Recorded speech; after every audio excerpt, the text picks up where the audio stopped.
those I know who could not make it to the first 20 will also be able to join, right? No, they will not be joining in the Zoom, but Yeah, we have separate mental link. They can participate. correct. They can participate. They'll not So be. now this can be viewed on YouTube also. Yeah. So So how do whatever, the other participants join? pardon? Other participants? So these all are participants other than what whom you know who are EB members. No. What I'm saying, By Mentimeter. By other than Mentimeter. other, By acha, other than 20, they'll be joining by. So there are two I, mental link. Two mental ah, link. One is okay, dedicated to 20 people. Another is for rest of all. So okay. we will prepare two this thing. And so those the results of the remaining 20 will not be considered here. Correct? So that will be separate Correct, leaderboard, correct. and this is Yeah, separate. yeah. So, I mean, once everybody joins, be little explicit in all the instructions. Yes, sir. We will Yeah. do that. We'll start exactly at 9:15 Okay. because we have done the preliminary trial round with the participants. Correct.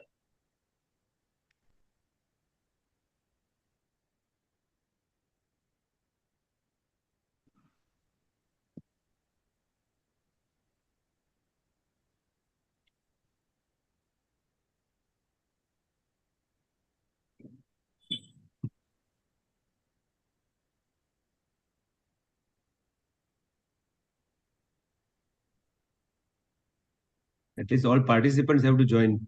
That is compulsory.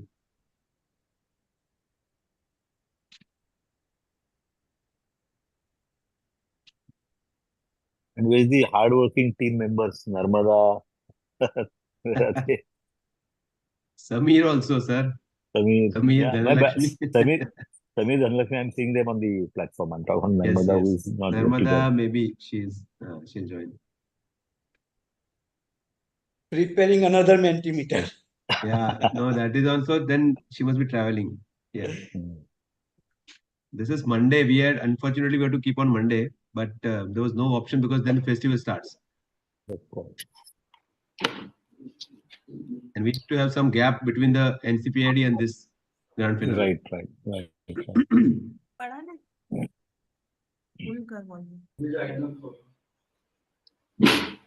Good evening, everyone. Yeah, good evening, Dr. Anurag. From Pink City, Jaipur. Happy Diwali to all. Happy Happy Diwali. Diwali. Happy Diwali. Kulkarni sir, congratulations.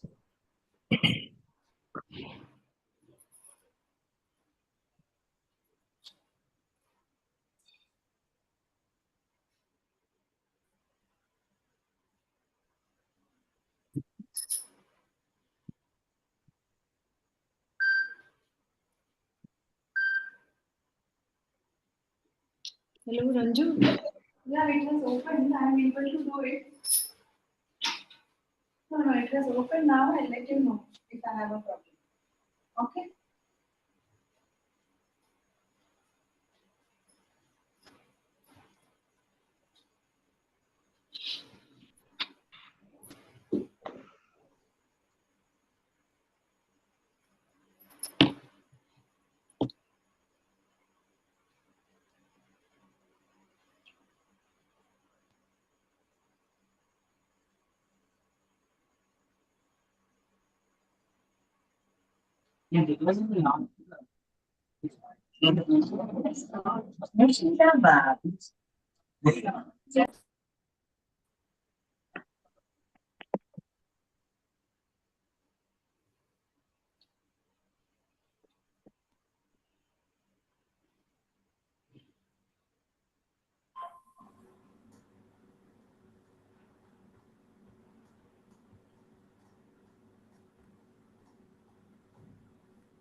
ಈ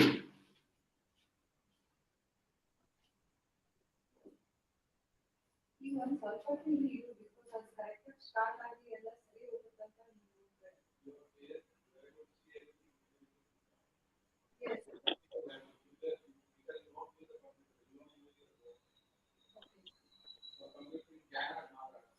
ನೀನ್ ಹೆಂಗಾದ್ರೂ ಇಲ್ಲಿ ಇರು ಅಷ್ಟೇ I call you if required. ನಾನು ಕರಿತೀನಿ. Just have to sit there and do whatever. ಅಷ್ಟೇ ನಿಮ್ಮ ಕಾಲ್ ಕಾಣಿಸ್ಬೇಕು. That's all.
এটা এটা করে হবো এই ভিডিও না এটা করে হবো যদি ইয়ে করলে নেটওয়ার্ক পড়ালে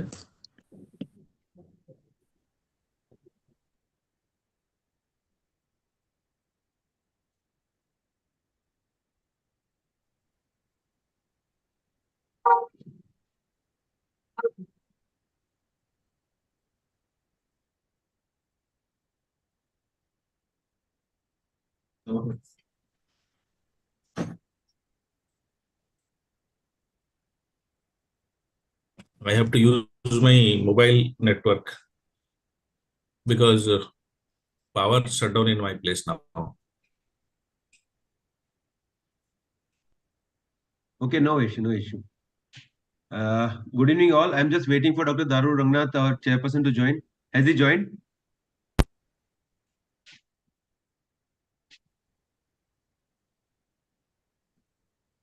When has he joined?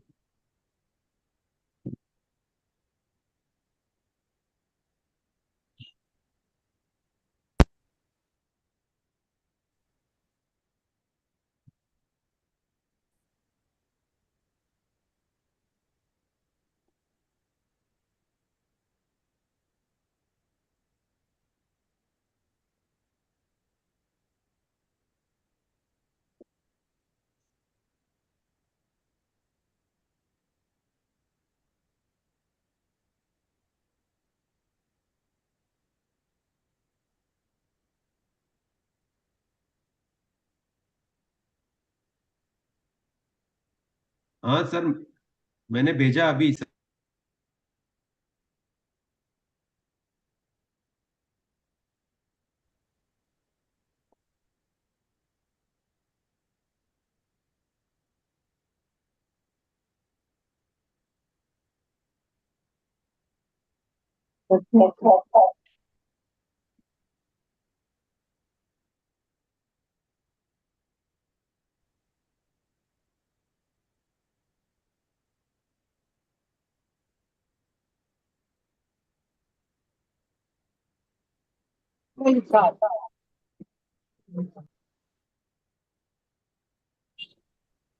Yes. Hello. Welcome, Dr. Daru, sir.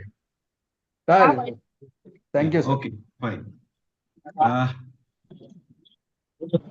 just a minute. Huh?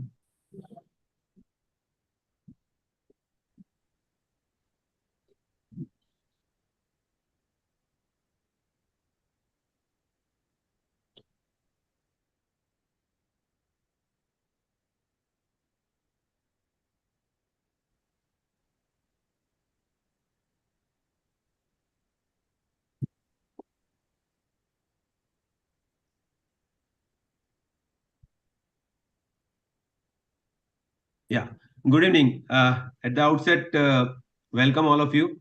On behalf of Pediatric Infectious Disease Academy, myself, Dr. Chetan Trivedi, the Secretary of Pida 2024-25. And thank you for being part of this journey of quiz. And first of all, I'd like to invite our chairperson, Dr. Rangnath Daruru, to say a few words. Am I audible first of all? Yes, sir. Yes. So congratulations to Chetan for conducting such a event which was unplanned at the beginning itself, but is given a best result. So many people are enthusiastic and they have joined, and it is an enjoyable event that has been planned.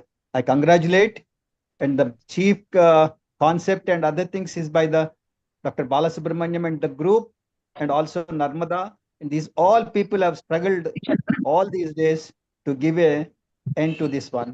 I think today you are going to have the fun of it. Thank you, and all wish you all the best.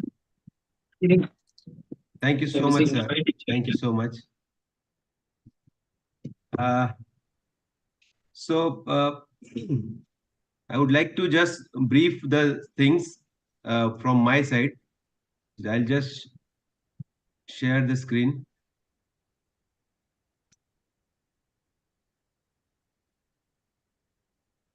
So this quiz journey, we all know that it began long back, that is in 4th September 2024.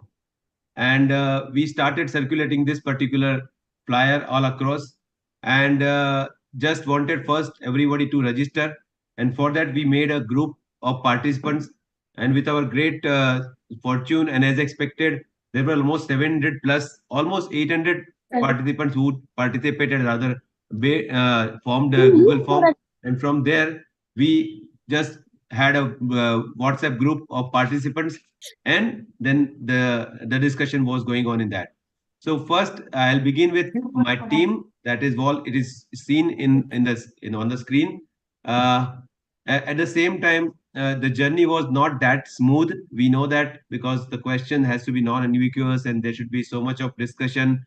But most importantly, a basic aim of this quiz was to learning in an innovative way. So ultimately, we reached to a level where we have a grand finale, and that is what is happening now. So, looking at first whom to I thank, if I say, first is thanks to EB of Pida for giving this opportunity to all of us. Okay, then comes that our chairperson, Dr. Darul sir, always supportive for whatever we are doing. So thank you, Dr. Darul sir. Then special thanks, as I said, to all my team members. And you could see that team members, Dr. Narmada, Dr. Khea, Dr. Angelika, Dr. Ashwatram, Dr. Dhanalakshmi, Dr. Kalpana Datta, Dr. Venkat Reddy Sudha, Dr. Pawan Dara, Dr. Darshak Makadia, and Dr. Suman Mishra.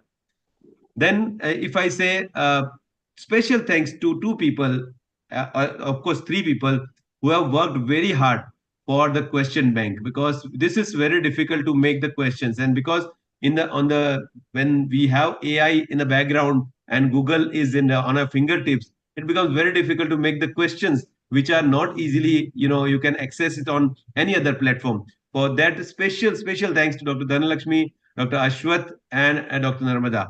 They have worked very hard, and but you know that they have to pass acid test. And for acid test, we had two eminent ID experts. They were like Dr. Dwara Subramaniam and Dr. Vijay Vlesar. So big thanks to both of them, because they know initially they just consented that, yeah, we will be there for that participation and we'll be helping you out. But ultimately they found it was a full-time job for them to assess the question, to get the options, and then Dr. Bala sir and Dr. Vijay Vile said, it is just a quiz. So let us have something beyond the quiz. And for that matter, they started doing a jurisprudence. So what was that? That was a 10-point reading, that rather learning points, 10 learning points for each quiz. And that was amazing part, which was been brought by Dr. Bala sir and Dr. Vijay Vile. So many thanks to both of them. And then you know that doing this particular quiz is very difficult unless you have technical support. And Dr. Samir Shah, he pitched in, and he really gave amazing support all throughout. And of course, behind everything, we have Dr. Narmada, who was a co-convener, but she took a role of everything, including the technical support, taking the questions, even part of the becoming a question committee, making up jurisprudence and contacting all. So special thanks to Dr. Narmada. And we know that, yes, Dr. Ashwath is seen on the screen. Thank you, Dr. Ashwath, and welcome. Pleasure. And last but not the least, when this kind of project is going on, we know that the lead, like per people, that is a Bharat Biotech International Limited, particularly Dr. Mihir Chai and Dr. Amit Apte, they are always ready for their unconditional support for this kind of academic activities. Without a single word, they agreed and approved our proposal to support our endeavor of making this innovative way to make everyone aware of this our ID chapters activity. So special thanks to both of them. So at the outset, now we are almost 9:26.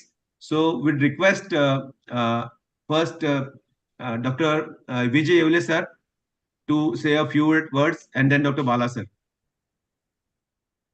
Hello, good evening. Chetan, are you able to hear me?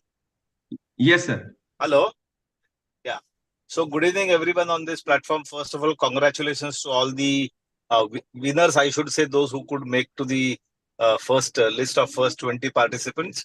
And before I forget, we must congratulate and compliment Chetan Trivedi. I mean, he's acknowledged and thanked each and everyone who has contributed to this, success of the quiz. But the man behind this, who has literally burnt the midnight oil, is Chetan Trivedi. Of course, with the support of other team members, Ashwath, Narmada, Dhanalakshmi. And I must say that, I always say, let me repeat n number of times let me not lose this opportunity to say that Dr. Bala Subramanian, I call him a ID expert of all the ID experts and one of the finest teacher. And he's so methodological and meticulous. And without him, it wouldn't have been possible to, have this fun way of learning in infectious diseases. And I'm sure in years to come, Chetan and all the OBs and EBs of ID, we will continue this kind of activity so that all of us literally learn from this kind of activity. So with this, I would turn it over to Chetan again. And thank you, each one of you, for making this journey really enjoyable learning. Thank you. Thank you so much, sir. Dr. Bala, sir. Thank you, Chetan. To be very honest, I did very little. The entire work was done by people in the background who are not in the front. It is Dhanalakshmi, Narmada, and Ashwath who did the entire thing. It's not me. In fact, if at all I only made a few mistakes in the preparation, not to be very honest. So they were the ones who did everything. Young people who did so well. Hats off to them. Unfortunately, the credit goes to elders like me and Vijay. It should not go. It should go to the youngsters who have done the whole thing. And one request, about Dr. Bhaskar is there in the group. Bhaskar, please don't stop with this. Continue during your period. Anything good, as a program. Usually in IAP, Vijay knows, and one president goes and the next president comes, all the previous programs go off. I would request Bhaskar not to take it off. Continue in the coming years. Irrespective of whether me and Vijay are there in it or not, this should continue. This good activity should continue. Thank you very much. Yes. Thank you so much, sir. And Dr. Bhaskar is there. Has he joined? No. I couldn't see him there. I think maybe for the I called him, but yeah. And I would like to take an opportunity to request Dr. Narmada to say a few words because she has done all the hard work. Please, Narmada. Thank you, Dr. Chetan. But of course, it really had the support of Dana and Ashwath from the beginning, and you helping me out. And you were so meticulous that I was, in fact, to the point, I'm already a perfect person, but you were too perfect. So it was really burning the midnight oil only sometimes. But thank you so much. Thanks, Daruru sir, for having the confidence and special thanks to go to Dr. SBS sir and Vijay sir. Though he says he did not do anything, the jurisprudence used to come at the point of exactly when the questions were posted, and so much of learning points going through that and references. Sir had been on it along with Vijay sir. That has led to the learning, taking it into a new, totally new perspective. And of course, Dana and Ashwath giving so much of critical points, and they really made it. The questions were really good, and we also learned a lot. And of course, nothing is perfect without the participants, and so many of you giving such a constructive criticism, and we evolved from the time we started and to the time we have stopped now. So much of constructive criticism has made what it is now. And special thanks to Samisha sir. I would really he pitched in, and he really helped us and making it very perfect and being with us. Sometimes the meetings between me, Chetan and Samir used to go late into the midnight also, but he was there with us even on Saturday when we had to finalize all the things, and so much of checking was going on to get the best. Thank you, the entire team. The team has really made the way, and thanks for first placing the trust in this project and giving it to us, Dr. Daruru and Dr. Chetan, for this. Thank you so much. Yeah, thank you so much, Dr. Narmada. Now I think we can begin the journey. But before beginning it, I would like to just enlist the people who have been finalists. We all know we have given the name of everyone on the flyer, but I would like to say we today had a group meeting, and when Dr. Narmada, can you share that The Mentimeter, yes, it's ready link to participants? participants group, yes. I'm doing it. Yeah. So meanwhile, they'll just keep it ready. So because these 21 people who were selected for the leaderboard, like many of us, we were not knowing each other. So we just started asking all of them, okay, what is your designation, what you are doing? To our great surprise, what we found is out of 21, almost 17 are practicing pediatricians or senior pediatricians who are attached to some institute. Only 3 or 4. One guy who is a resident, PG resident of pediatrics. 2 are, I think, fellows who have just passed.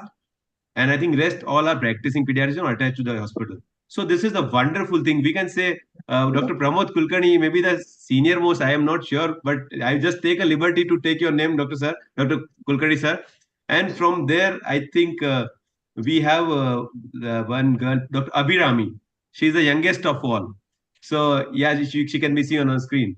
So we have Dr. Nitin Manwani, Dr. Manish Mehta, Dr. Divakar Jose, Dr. Vandana Gopal from Baroda, Dr. Kritiga, Dr. Angelica, Dr. Sumit Mandirata, Dr. Karthikeyan S, Dr. Vidya Nagarajan, Dr. Tamil Su, Dr. Sanjeev Agarwal, Dr. Divya, Dr. Sunil Jain, Dr. Sibabrata Patnaik, Dr. Jyoti Prakash Sahu, Dr. Sai Prasad Kautekar, Dr. Pratiksha Khatua, Dr. Abhirami, Dr. Jayaprakash Selvaraj, Dr. Pramod Kulkarni, and Dr. Silki Mittal.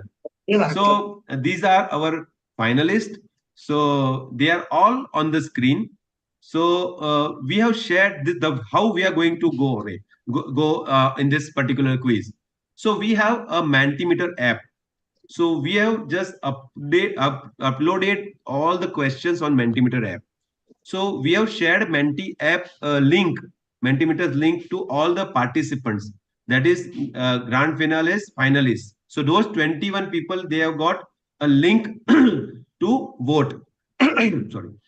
So once the quiz will start, I'll start presenting. The question will be seen on Zoom also. The same question will be seen on the YouTube also, where everybody is other than participants as well as the other people are watching. And the people who are there on this finalist list, they will be answering.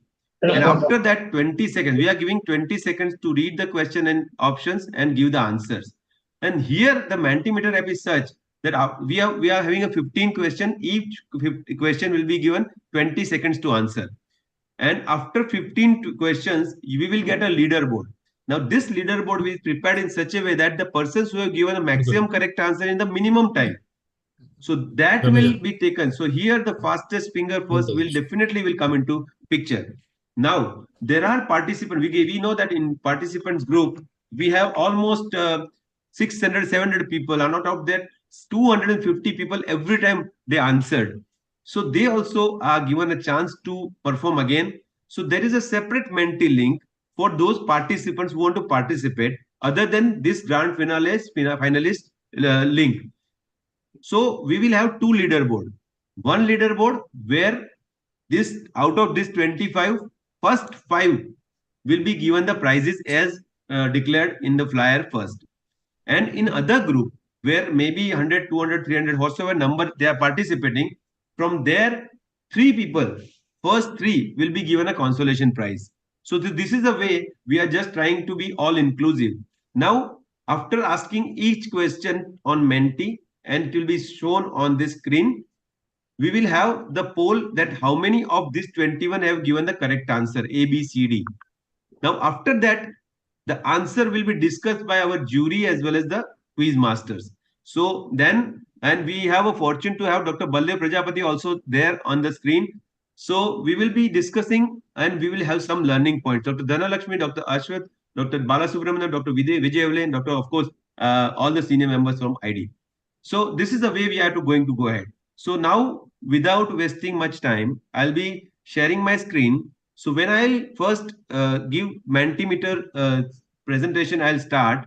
The first question is not counted because there is no question and no answer. Okay. So please, all the participants, don't try to attempt. It is just the zero question. Okay. And participants, I have already shared the link in the for you, the link in the group, participants Pida group. Please access that and keep the thing ready in the load. The questions will go parallelly whenever Dr. Chetan is sharing. So that link has already been shared. I have shared both the link as well as the QR code. So you can access it from that. So that is participant other than this grand finalist, finalist. Okay. Grand finale finalists, stick to your what has been shared in your group. Don't go to this. This is for the participants, pan India, for everybody. As well as it is also shared in the ID group also, right? So Samir, may I start? Except all the participants, all are requested to close your video. And all participants, please open your video. There and there your answers will be counted. Otherwise, at the end, we will not count your what. Thank you.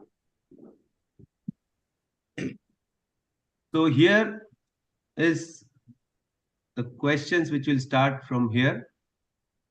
I hope all the participants, let me see, all these 21 participants are there. 19, 20. I think one is left out, maybe one person who is traveling. So she may not be able to participate. I'm not sure. Now, when I start the quiz, and even the Dr. Namada will start, first thing at this point of time, you will get an option of giving your name. So please give your name to this particular thing. Otherwise, in leaderboard, we will not find your name. So for participants also, this is a common instruction. Whenever you get this kind of thing, first thing you do is give your name. Okay. So there is 19 participants, one person is left. What is happening? Anyways. There may be some, there will be some that is, we have 15 questions because the question number 1 is the zero question in Dr. Chetan. So participants, don't worry, it is the same questions. Okay. So we have the same question for both the group. Okay. Fine. So now I'll be starting the quiz.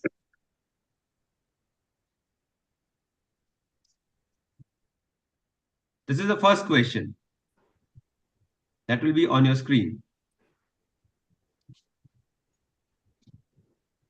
So this is a question which is a zero question. Okay. So no need to give the answer. You should not have given the answer, please. Anyways. So now real quiz begins. Okay.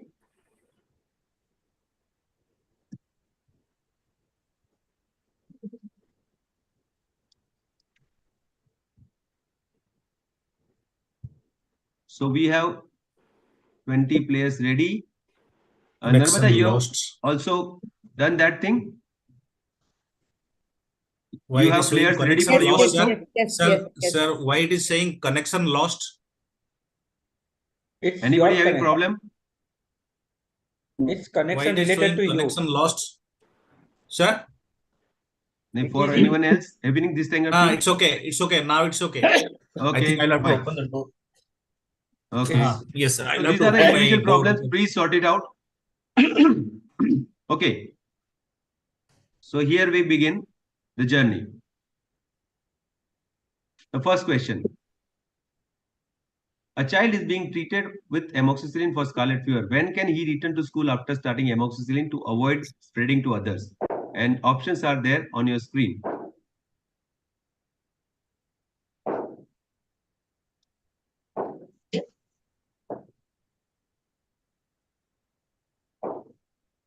So everyone has voted. Let's see. So now the jury as well as our experts.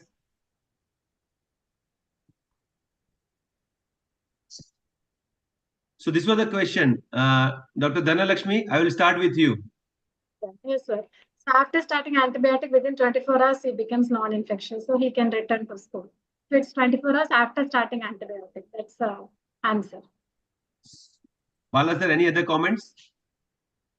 No, only thing is, see, The question has very important practical consideration. For the simple reason, once you diagnose scarlet fever, you should treat it for several reasons. One is to prevent them from spreading to others. Second is to cure the illness so that post-streptococcal complications don't develop. Right? Third is that, after all, you must remember scarlet fever also can be fatal. But there is a recent review article on toxic shock syndrome secondary to scarlet fever. It can be even fatal. It can result in epidemics. And definitely you want to reduce the incidence of rheumatic fever as well as post-streptococcal glomerulonephritis. So you should start your treatment early. And there is no amoxicillin failure in scarlet fever, unless, because there is a very rare case. Scarlet fever can also be caused by Staph aureus. There are case reports of rare case reports. They're very rare, but 99.9% of scarlet fever is due to GABH and BHS, and penicillin or amoxicillin should do the trick.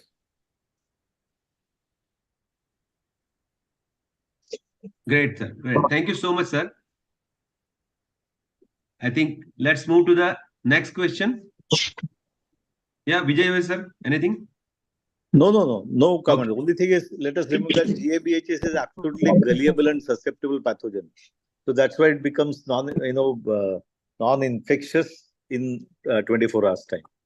So as Dr. Bala has already said that. Yeah. Okay. Dr. Narmada, your Menti quiz is It's running going properly? on. 46 people had already answered. Okay. Yeah. Okay, fine. So now going to second question. Participants.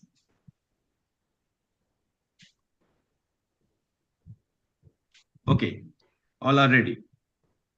So next question is there on your screen. Negative PCR in CSF within how many days of illness doesn't reliably revert HSV encephalitis? And your options are there on your screen.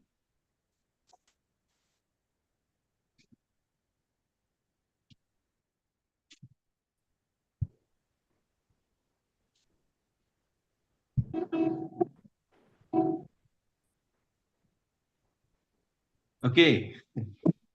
Here we have majority people giving the correct answer. Now from jury, who will take this? Ashwath can take it. Ashwath? Yeah, sure. So HSV meningoencephalitis is one of the rare causes of fatal meningoencephalitis, which can lead to sequelae if we don't pick it up and treat it. And one of the very few meningoencephalitis among caused by viruses for which specific treatment is available. So while on one hand, we want to get to the etiology as fast as possible, when we have a PCR, either a standalone PCR for HSV or as part of a viral panel, we should keep in mind that within the 5 days, because the amount of antigenic material will be very low, it is possible that a first PCR will miss. So the infectious disease of America recommendation is that if there is a strong clinical neuroradiological EEG correlation of a child and there is a strong suspicion of HSV encephalitis, we should be able to repeat a HSV PCR 72 hours after the first PCR before we can reliably say or reasonably say HSV is not an etiological consideration. Okay. So the correct answer is 5 days. Okay. Bala sir? Yeah, it's very important to remember that HSV encephalitis is one of the few treatable viral encephalitis. Unfortunately, there's not much data about HSV in India. We go by the Western data and we give acyclovir. We should not stop acyclovir if you do LP in the beginning. You should repeat it. There are interesting adult case reports where multiple PCRs are negative and they have grown HSV from brain biopsies. So it's a treatable cause. You should treat. Another interesting fact that we must remember that HSV encephalitis can also lead to autoimmune encephalitis. So that's one more good reason we should treat HSV encephalitis. Last important point is that in treating HSV encephalitis, we must remember that if it is an infant, you will have to give acyclovir prophylaxis until the child crosses a first birthday. You have to continue acyclovir prophylaxis. And finally, acyclovir resistance to HSV is slowly developing. That's going to be a futuristic affair. We'll have to be prepared for that. These are the important points regarding HSV encephalitis. Any addition, Dr. Yevle sir or Dr. Dhanalakshmi? No. He's already said it. Okay, fine. So now we are going to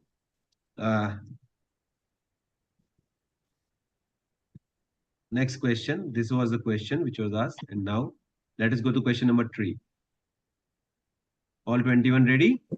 Good.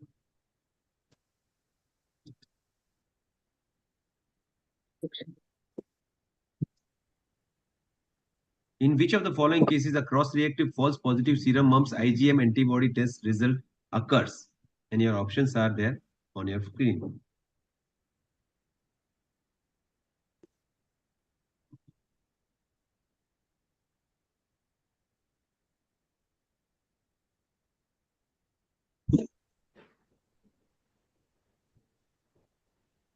Okay, this looks a bit easy question for the participants. Yes, who will take that? Yeah, one minute, Dr. Chetan. 1 minute. Yes. There was a little delay. Yeah, let's just wait for 4 seconds more. Okay. 4 seconds. Yes, you can go. Yeah. Okay, fine. Yes, sir. Dhanalakshmi, Dr. Dhanalakshmi. See, the problem always in serology is false positivity, and mum's antibody always there are like significant cross reactivity with EBV. It can have a false positive reaction. So go always by clinical. Okay. Bala sir. Yeah, this is something which is very interesting to know. Unfortunately, for diagnosis of mumps, we don't have good PCR facilities as of now in our country. With the recent outbreak in mumps, we only make a clinical diagnosis. We don't test and try to prove at all. If you ask me, that's not the right thing. Today in modern ID, you have to prove for epidemiological reasons. And we all know 2 doses or even 3 doses might not protect against mumps. So we'll have to generate more data.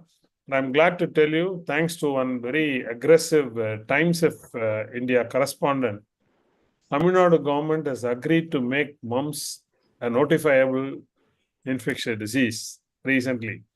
In fact, she interviewed, she took help from me. She interviewed Basuraj, she interviewed the ACVAP chairman, and she interviewed several people in India all over on mumps.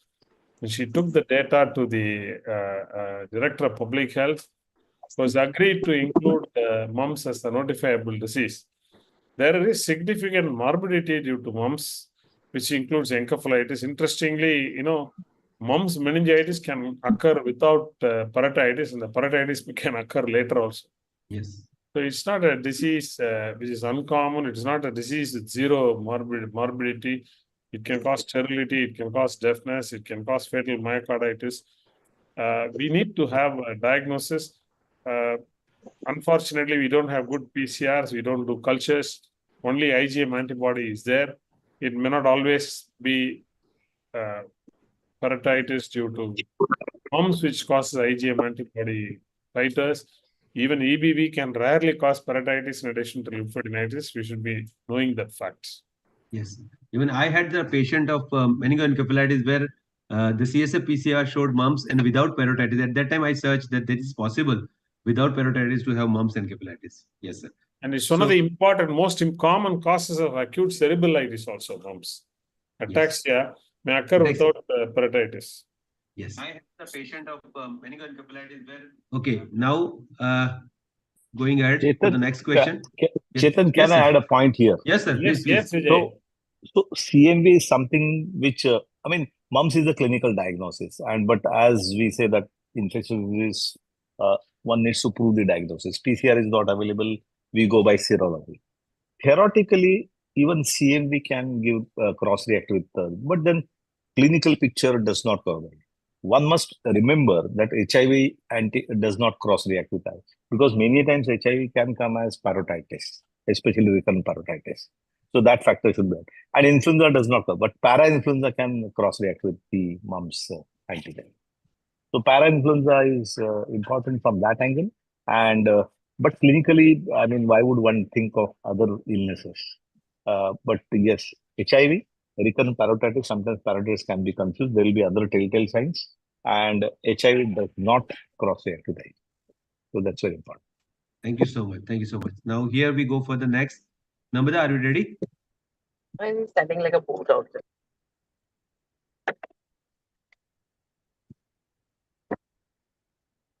Okay. So herewith I am sharing the next question.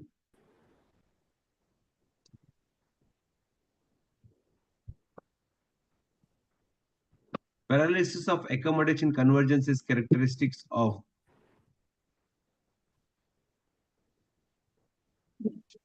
It's now going on the right time. Okay.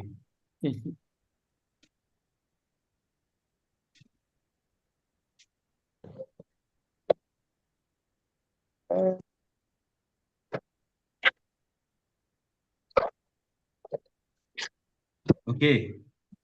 So I'm seeing 22 answers. So may I know somebody is answering from two things? Anyways, check it out, please. So, yeah, Dr. Ashwath or Dr. Dhanalakshmi? Now, ophthalmological complications of diphtheria are very, very myriad. In fact, diphtheria is the only primary ocular infection which can be fatal. Yeah. So Yeah, Baba. that is a very Go ahead. important point to remember. And the diphtheritic membrane need not be always in the upper airway. It can actually be in the conjunctiva. So you can have conjunctivitis. We can also have corneal ulcers because of diphtheria, and because it's a toxin-mediated disease. We can have a myriad presentations of toxin-mediated peripheral neuropathy, oculomotor weakness. So there is an acute eye disease and there is a delayed eye presentation well after the primary phase is over. So in that, paralysis of accommodation because of involvement of ciliary muscles by the toxins, weakness of the abducens, weakness of third nerve, fourth nerve, leading to extraocular weakness is a very, very well recognized complication of diphtheria. So one would think of myocarditis, conduction blocks, a GBS-like presentation because of peripheral neuropathy, and also because of specific involvement of ciliary muscles by the diphtheria toxin. Accommodation convergence can also be a manifestation. Dr. Samir, mute Rashna, Dr. please Rashna mute Das. yourself. Dr. Yeah, Rashna, yes. please mute yourself. Yeah. Okay, Dhanalakshmi, you want to add something? Yes, sir. Same thing, sir. Yes, elaborated. Okay, fine. Bala sir? It's very important to know that post-diphtheritic neurological complications include, vagal palsy, 9th and 10th paralysis, 10th nerve paralysis. They come with dysphagia, dysphonia, nasal regurgitation of feeds and aspiration. And one diagnostic clue is that they do not have ptosis, they do not have squint, but they have paralysis of accommodation convergence. For example, you ask them to see a distant object, ask them to focus a close object, they won't be able to converge. That's very, very characteristic. It occurs only in post. It's only neuritis which causes that peculiar palsy. And no other condition is known to cause such a constellation of findings of 9th and 10th nerve weakness with paralysis of accommodation and convergence. That's why this question was put. We don't see it now. Fortunately, diphtheria is very rare. But we must also remember diphtheria is very much there in our country. Some parts of Kerala, it is very much there. Northeast, a few cases are being periodically reported. We have good facilities of PCR and also identification of toxin strain. CMC Vellore is a reference center. If you have doubts, please send the sample and get it confirmed. Thank you. Okay. So, shall we go for the next question? Yeah. Okay. So, let's see, everybody's ready. Okay, fine. Okay. So, next question is, the key distinguishing clinical feature in monkeypox versus smallpox is?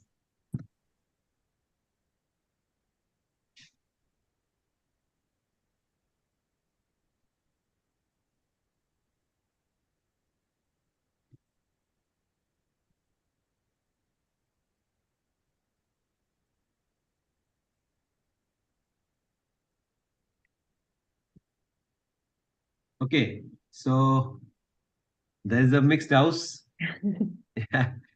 Yes, who will take this?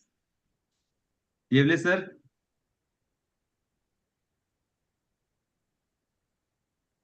Or Dr. Dhanlakshmi? Yes, Dr. Dhanlakshmi. Yes, sir. So even though we are not seeing monkeypox, we should know the difference because outbreaks are being reported in other parts of the world. And more or less chickenpox and smallpox and monkeypox, the clinical picture is like rash distribution, mucosal membrane involvement is more or less the same. But the WHO has given a guideline. In that itself, it mentions presence of lymphadenopathy is a characteristic clinical feature which distinguishes monkeypox versus smallpox. Okay, Bala sir. No, I'm yet to see a case of monkeypox, but I thought we should know about this because, you know, whether it is chicken pox or measles, it's very unusual to find. Basically, these viral infections, they actually suppress T cell and B cell response. For example, you don't get lymphadenopathy in measles, you don't get lymphadenopathy in varicella. Normal children, even if they have skin lesions, severe lesions in varicella, you don't get lymphadenopathy. Probably because of some mysterious T cell suppression. But interestingly, in monkeypox, you can have a significant lymphadenopathy, almost mimicking sometimes a lymphoma. I have not seen a case. In Africa, they report monkeypox simulating something like EB viral infection or a lymphoma. So that's why we put this question. It's a very characteristic distinguishing feature. Hopefully, we won't see either smallpox or monkeypox in the near future. Great. So, anybody want to add something? Okay, let's go to the next question. Let's see, everybody's ready. Yes. Okay. Narmada? Okay. Next question is there on your screen. Which of the following vaccines should not be administered concomitantly or within 4 weeks of administration of PCV13 to avoid interference with immune response? Your options are there on your screen. This is Chetan Trivedi's question, like. So see this, every 21 will give the correct answer. See, common pediatrician should be knowing this much only. Anyways, yes, Yevle sir, I would like to have your views on this. This is Chetan's question. So, no, but yes, there is immunointerference when these both vaccines are given concomitantly, especially the quadrivalent meningococcal vaccine from Sanofi, that is Menactra. So, if the need arises to use two vaccines, the pneumococcal vaccine would take, preference over the meningococcal, and you have to have an interval of 4 weeks at least, so to avoid immunointerference. And I'm sure Chetan would add. No, nothing, sir. Everybody knows it. So that's what I wanted to have a easier question. Bala sir put this. Anyway, so we are going to the next question. Okay. Narmada? Okay. So next question is there on your screen. Which of the following worsens the prognosis in scrub typhus? and your options are there on your screen.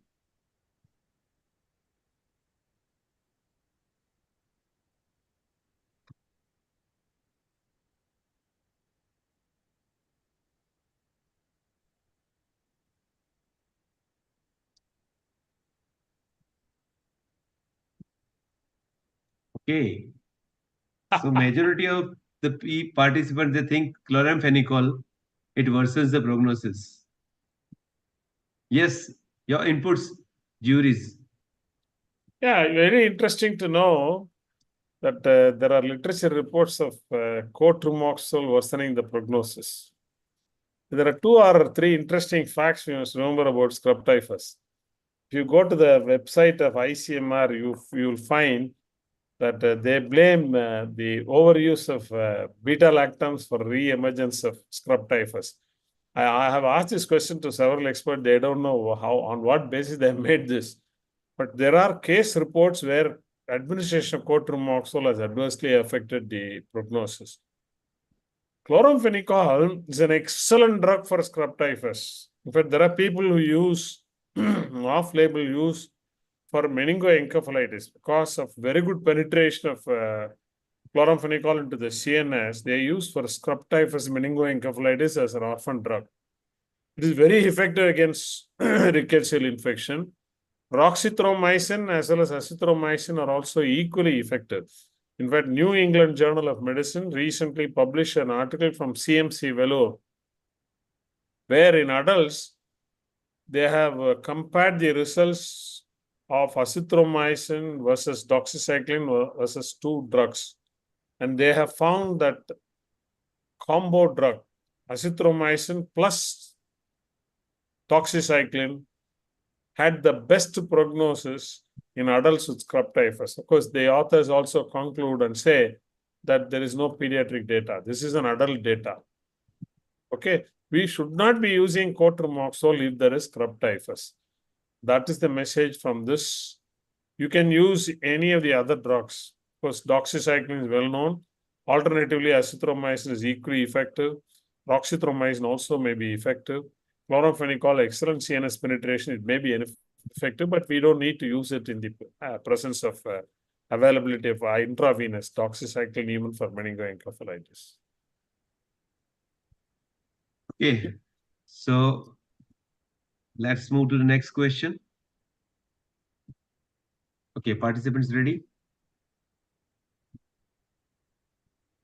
Okay, Narmada? Okay, fine. So next question is there on your screen. MRSA, methicillin resistant Streptococcus aureus, is resistant to primarily due to which are the mechanism for MRSA?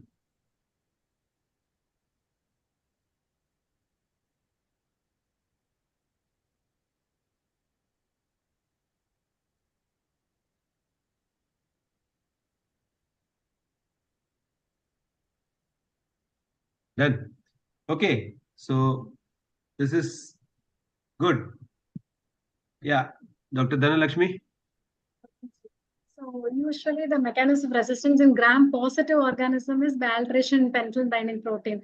Even for pneumococcus and for staphylococcus, it's by alteration in penicillin binding protein. Usually gram-negative organism is by beta-lactamase production, or it can produce resistance other than non-enzymatic mechanism like increased reflex compactivity or decreased permeability. These are more common with gram-negatives rather than gram-positive. So the mechanism here is alteration in penicillin binding protein. Yes. Anything to add, Bala sir or Ashwath? Nothing. Can Okay. move forward. Okay, fine. H influenza and Moraxella both can also produce beta lactamase. So they have lots of potential etiological consideration. When you're talking about upper airway infection, sinusitis, middle ear infection, the RTHM guidelines also says when you have the pharyngitis, conjunctivitis, when we are suspecting non-typable or H influenza or Moraxella, then probably we should not be starting amoxicillin as a first drug of choice for AOM. We should rather use amoxiclav. Except that specific advice, I think amoxicillin still continues to be the drug of choice. Yes. Okay, shall we go to the next question? Chetan, just one after okay. No, it has not started. You can say. If Why we 24 people are participating now? if we found at the end of the thing any participant used the two devices, they are not qualified for the leaderboard. What that we have to announce that. This link not to be shared. I don't know why it has gone. No, they are sharing with us utilizing the two devices to give the answer either of the. So that may be a major reason. Yes. Still 20, 22, 24. We'll come to know that this boat figure you have to look at it. Boat symbol. Yeah. Okay. So next question is there on your screen. Which of the following is the common mechanism of resistance of fluoroquinolones?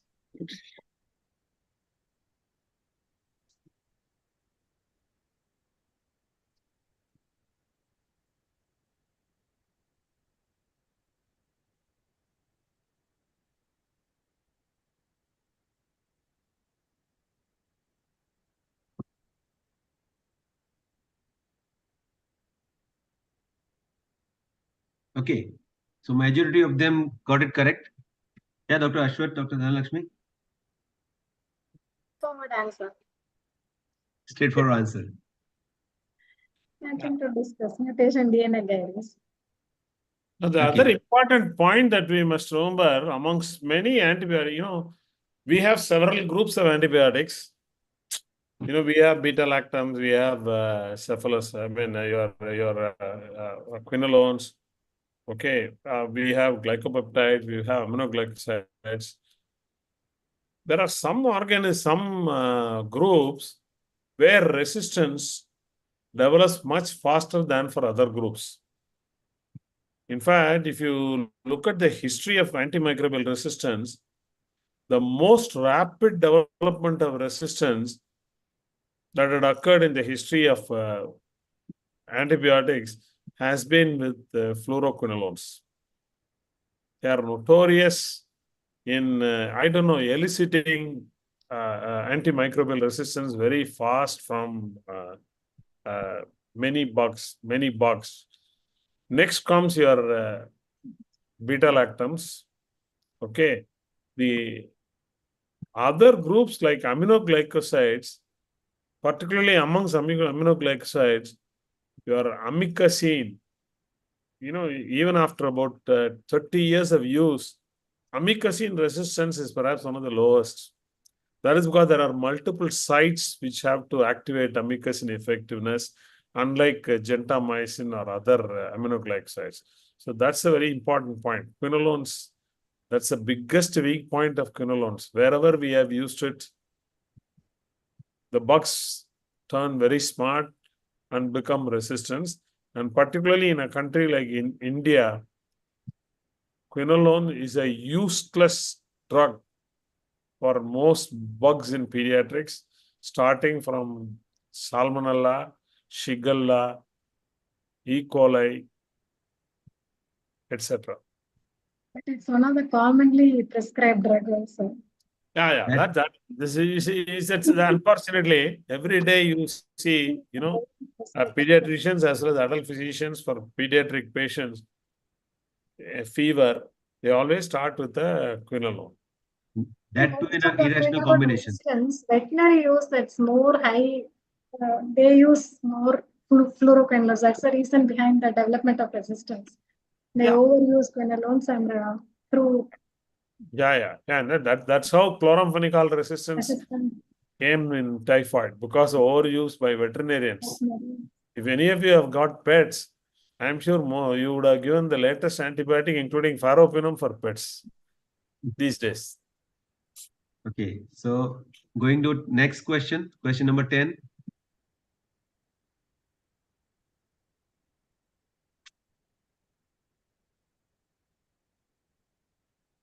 Three. Yes. Okay. Next question there for you on the screen. Which of the following is false about teicoplanin? And options are there on your screen.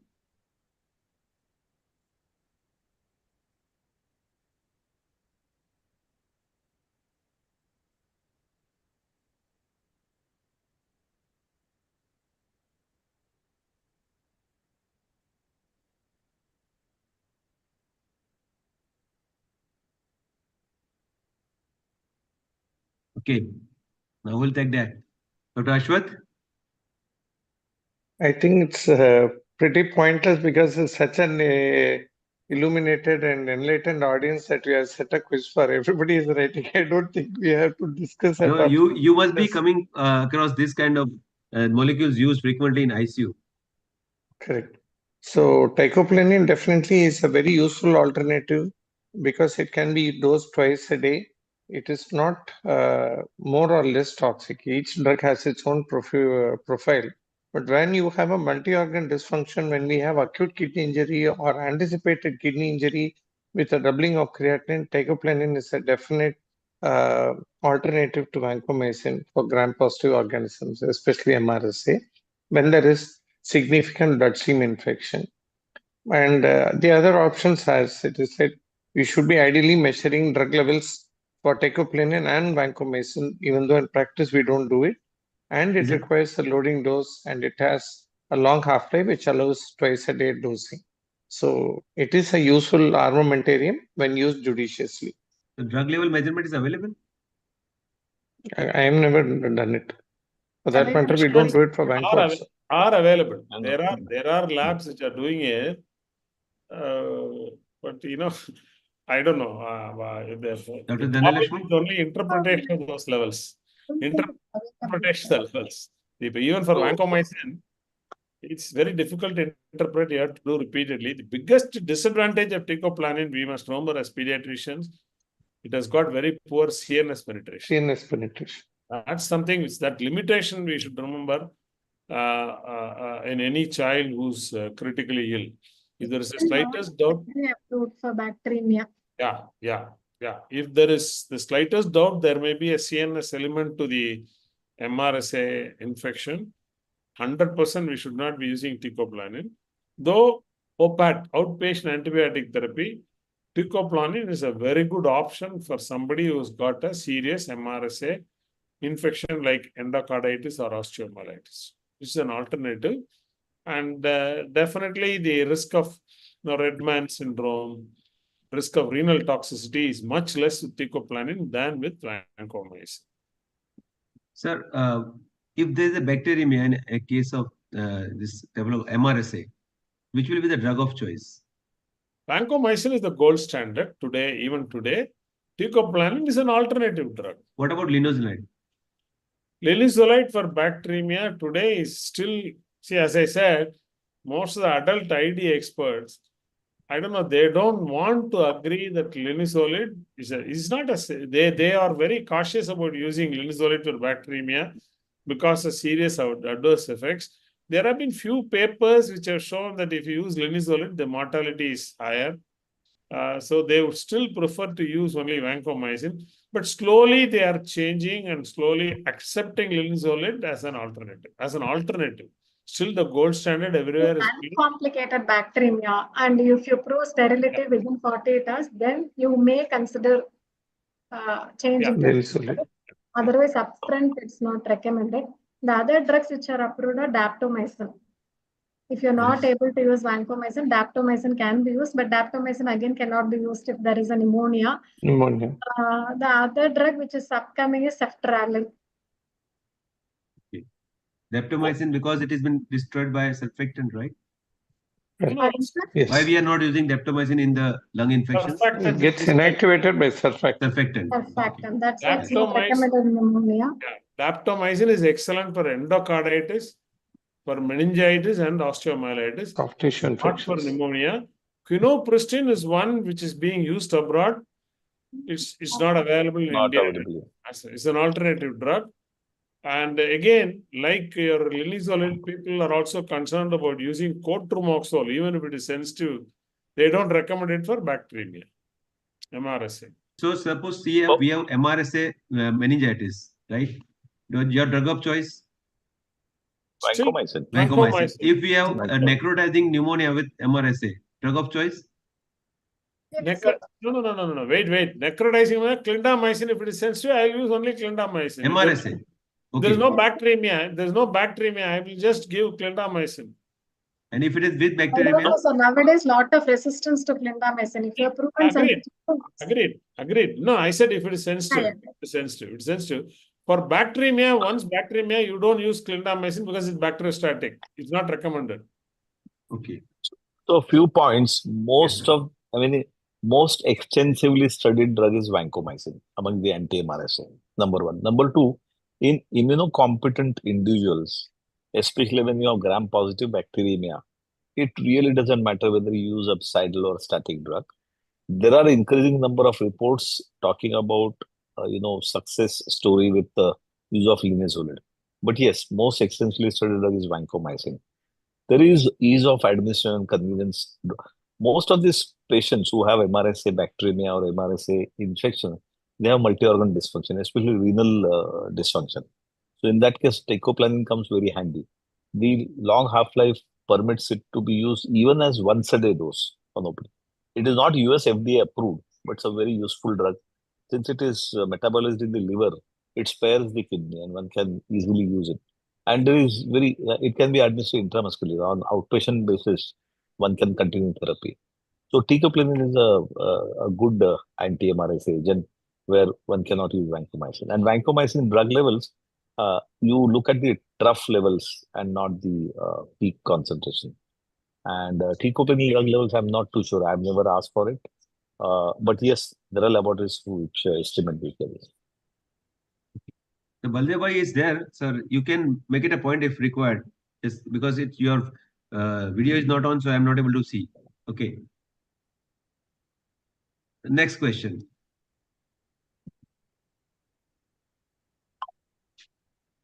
Okay. So, Dr. Narmada, I'm going to share the next question. So here is the next question. The following are partially acid-fast organisms except Nocardia, Histoplasma, Cryptosporidium, or Cyclospora.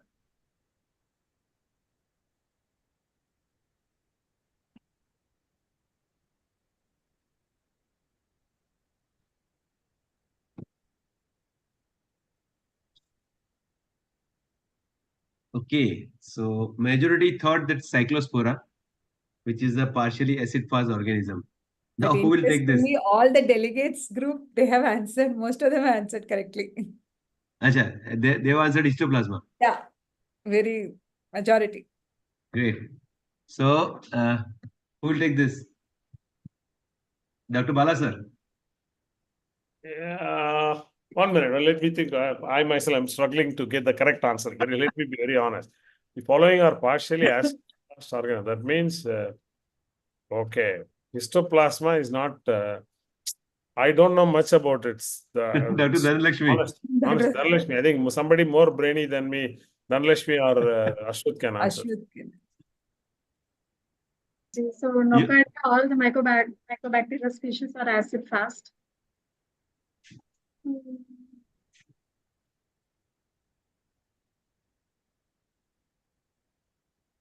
So any confusion, Doctor?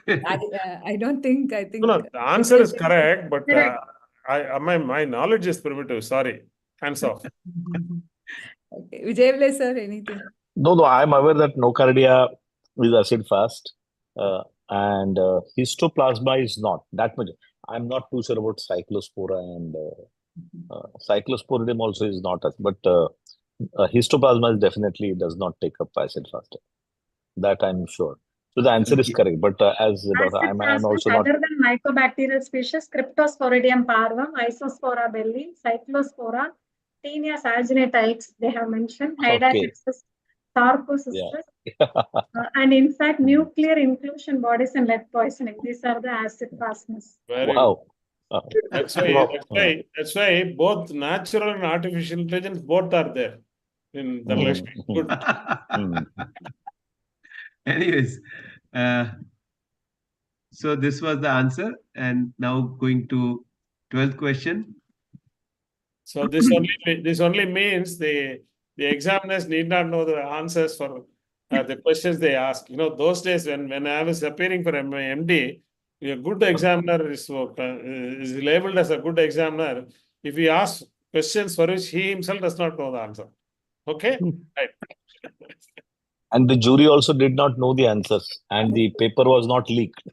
Correct. Sorry, yeah, I switched it on. Chetan. Yes, already Give some started. little extra time. Yeah. Okay, fine, no Give problem. little extra time. Yeah. Which of the following sentences is true about Maldita MS?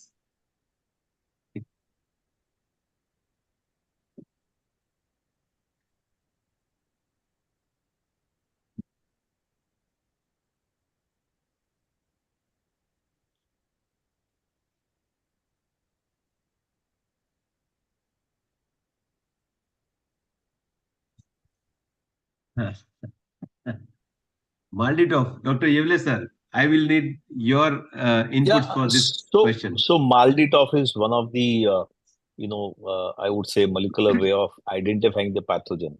And it can be, only the isolates can be processed. Once a culture tube flags positive, it is not done on any direct tissue sample, neither on blood nor any body fluid. And since it only identifies the pathogen based on the directory that it has, it doesn't also give you any sensitivity information.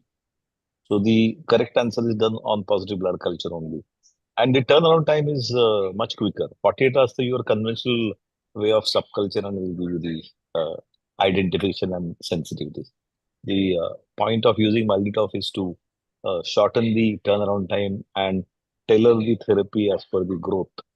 And that's the beauty of, especially in sepsis, this is very handy and useful. It So, leads sir, to quick identification, is it but costly affair? it cannot. Yeah, Is it costly? the one-time cost of the equipment is very high. But then if you have good turnover, most of the tertiary care institutes have one equipment, and it really becomes very handy. It's time saving, life saving in bacterias and critical children. So, is it available at Mumbai and Chennai and Yeah, other places? Hinduja, the KDA hospital, they all have Maldita.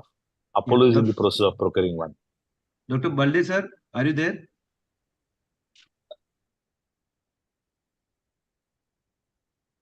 Okay. Do you have at Dr. Dhanalakshmi or Dr. Ashwath at your place? Yes, we have two Malditoffs in Coimbatore. Ours from microbiological lab has one, and it's very useful in speciation, especially when we have a growth and we are not able to get the organism. Sometimes we get absolutely outlandish reports. So we had some Korean cysts grown on a child with infective endocarditis, and the only research articles that we could get was that it was a veterinary pathogen. Sometimes we get organisms which are known or not reported in the medical literature as potential causes. We have had bad experiences where we knew the organism, but there was no literature support to say whether this report was believable or not. Coming to that second option, done directly on blood collector for culture, I think the technology that will give Malditoff a run for its money is 16S RNA. There are lots of papers which are talking about 16S RNA because feature for feature, it is able to match Malditoff, and potentially the promoters are saying that can be done directly on the sample without having to wait for a growth to occur and for the alarm bell to start ringing. So probably if some technology is going to out class Malditoff, it will be 16S RNA. And Dr. Dhanalakshmi can correct me if I'm wrong.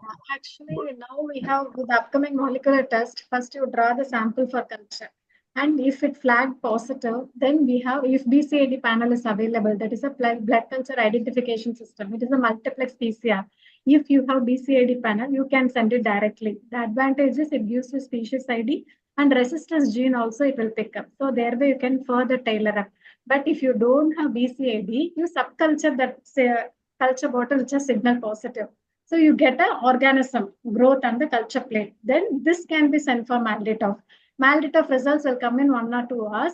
And then if it is E. coli or club, then you can send to CARBAR for any resistant gene detection. So this is how, if the child is in PICU, NICU, we can quickly, within 24 hours, we will try to get the organism and the ID sensitivity. Okay. Incidentally, Ashad, Yes, sir. 16S RNA is going to be replaced by 18S RNA. Metagenome. 18S RNA. Now CMC Velour has got both 16S RNA and 18S RNA. The difference between 16S RNA and 18S is that it includes a lot of fungi also. So Oh, for wow. patients who are immunocompromised, who are who are on cancer chemotherapy, neutropenics, I think they do fungal analysis with 18S RNA. For what Dhanlakshmi said is absolutely right. The technology is changing in such a way, the moment your what you call blood Bottle culture grows something. machine flags a signal, immediately you just send it to 16S or 18S RNA or multidoph. So that within 4 hours, you know what is the bug, what is the sensitivity. The only disadvantage of all this is that the very high sensitivity. But human beings, from the teeth, bugs including Streptococcus viridans may be there in small numbers in the blood, and all that might be picked up. That's going to be the disadvantage of all these molecular tests. But I'm sure they will all get refined.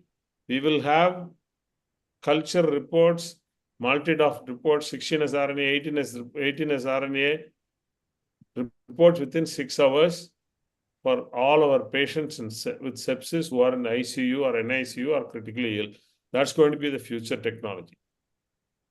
Only a word of caution, all these 16S RNA and 18S RNA, they are yet to be validated. So the work is on, and as Dr. Bala said, that's going to be our future. BCID is one thing which is validated and approved, and so is also multitop. But as Dhanlakshmi said, there are pros and cons of both. So ultimately, one needs to use it very cautiously, and intelligence use would definitely help in, antimicrobial stewardship and to get better outcome of critical illness children. Okay, so going for the next question. Question number 13. Now only 3 questions left.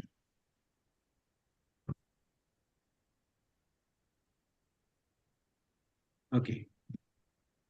So here is the question.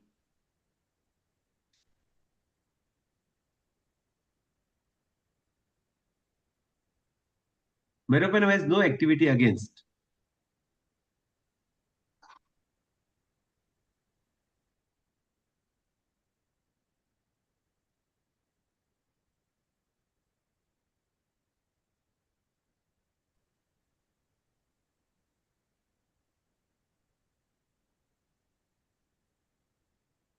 okay. So half of them gave the correct answer. Now who will take this? Dr. Ashwath, Dr. Dhanlakshmi? Same thing in the I think Same in the so. delegates group. Stenotrophomonas, definitely cotrimoxazole is the preferred drug. It's an emerging pathogen in the PACU. And meropenem will be a wonderful drug for Burkholderia acinetobacter, except the carbapenem is produces. While the meropenem in vitro sensitivity includes MSSA, even some strains of MRSA and Pseudomonas, it is recommended that when Pseudomonas or Staphylococcus, especially MSSA, is there, then cloxacillin, first generation cephalosporin, or if the patient is not bacteremic, clindamycin would be a better choice than meropenem. In the sense, antibiotic stewardship, we would not use meropenem for this. Even for Pseudomonas, piperacillin tazobactam would be a better choice than using meropenem, even if there is in vitro sensitivity. But for Stenotrophomonas, it's one of the few bugs for which meropenem has little or no action, and cotrimoxazole would be the drug of choice. The other bacteria against which meropenem is not effective is Enterococcus faecium. It doesn't work. Meropenem doesn't work against Enterococcus faecium also. And it doesn't work against all the mycoplasma. Okay. Right. These are the main mycoplasma, chlamydia, it doesn't have any action. These are the 4 groups of drugs. Meropenem is ineffective. And Stenotrophomonas, it comes from water, it comes from taps in nursery or in ICUs. And you may be treating sepsis with meropenem and vancomycin. A child may not be improving. And unless you use clotrimazole, you will lose the check. Intravenous clotrimazole, of course, will have to be used if there is sepsis. Most of the time, I it's can, I, in NICU. So a child will be on meropenem, suddenly new onset sepsis. And surprise trophomonas is a commonest bug other than CREs. I can only add that, I mean, cotrimoxazole is always underrated and underutilized for its fantastic, spectrum of activity. Let's say, for example, yes, pseudomonas, the drug of choice is cotrimoxazole. And meropenem, a giant antibiotic, is ineffective against mycoplasma. So these are all cell wall active agents. And we know that mycoplasma does not have a cell wall. So all your beta-lactams are useless in mycoplasma. So, I mean, this is very important. Yeah, clotrimazole has got fantastic CNS penetration also. Absolutely. Okay, so shall we go to second last question of the quiz? Yes, everyone is ready. So here is your question. Which of the following infections can cause strawberry tongue? And your options are melioidosis, atypical mycobacterial infection, tuberculosis, or Yersinia pseudotuberculosis.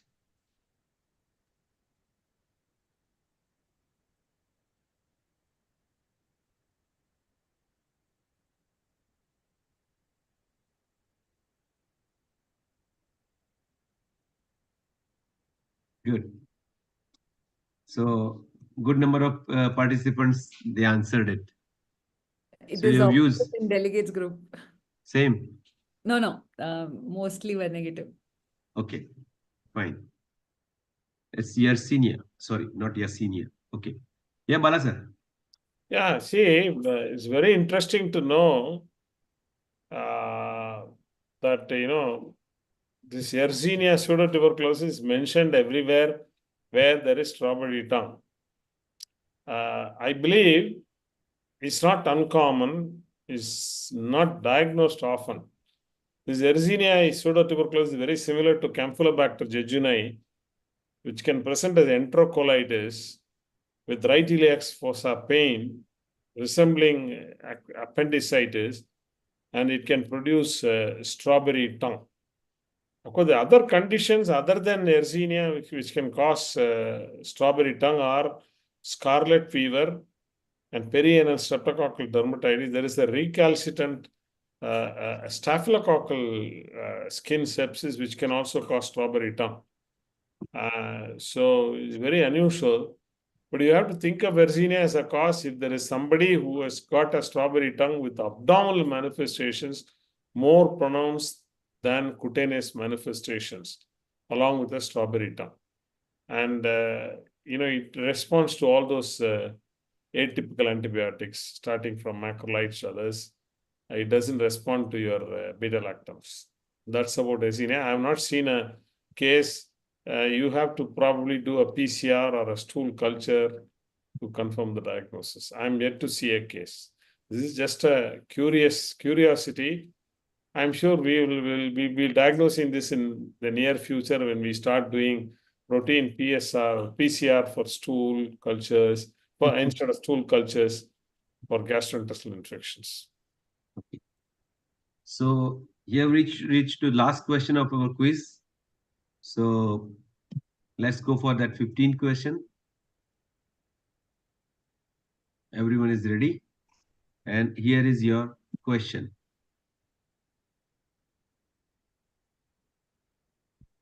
Following drugs are used in the management of Clostridium difficile except vancomycin, metronidazole, plazomicin, or fidaxomicin.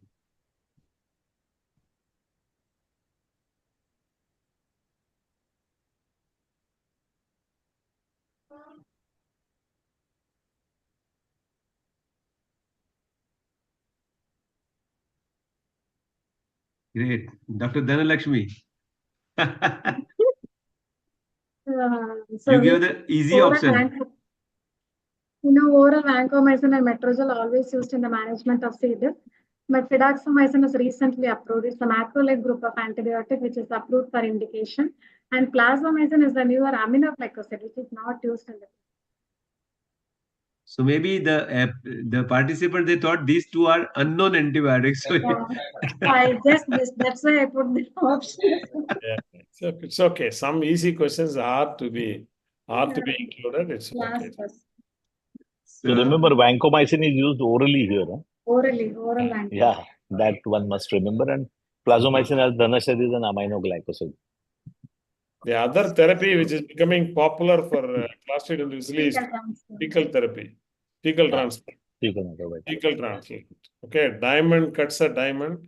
So stool infection, you try to correct with the stool. But I don't know, it's interesting to know, the incidence of Clostridium difficile in India is very, very low when compared to the West. Definitely it is much lower than, either it is low or the morbidity is low or we are not diagnosing. And in fact, I remember a few microbiologists telling that the reason why Clostridium difficile is very rare in India is thanks to Lord Krishna. We take so much of milk products in the form of probiotics, yogurt, curd. I believe all these lactobacilli which are rich in these curds.